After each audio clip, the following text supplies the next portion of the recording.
L'exacerbation des réactions à la crise de l'élevage doit beaucoup certainement au manque de cap stratégique que peuvent percevoir les éleveurs pour les 5 à 7 prochaines années.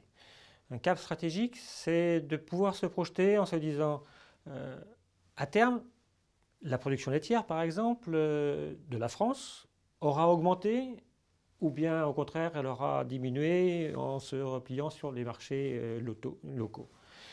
En production porcine ou en production de viande bovine, la production française sera-t-elle en conquête de parts de marché sur le marché des pièces que réclame la GMS ou la restauration hors foyer? Ces perspectives, ces caps permettent aux exploitants de pouvoir envisager par-delà les aléas de la conjoncture la projection, l'évolution de leur production telle qu'ils doivent la préparer.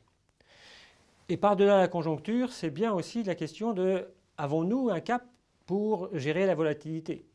Nous avons déjà, Serre France, proposé des solutions de fiscalité qui permettent une politique de provision anticipatrice pour pouvoir gérer la volatilité. Il s'agit d'une adaptation de l'IS à la réalité de la production agricole. C'est des évolutions qui nous semblent devoir être vraiment sur la table. Et puis il y a un troisième volet qui est très important, la performance. Il faut que les exploitants puissent se projeter dans un cadre de performance. Et pour ça, ce n'est pas que du côté des autres qu'il faut se tourner, c'est d'accepter de regarder en face la réalité de la productivité de la main-d'œuvre.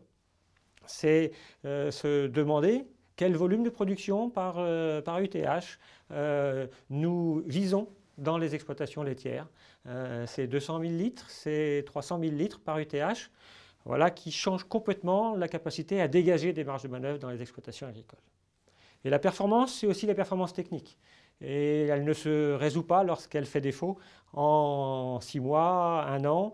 Elle peut en revanche très largement évoluer lorsque des partenariats techniques avec les exploitants sont mis en œuvre.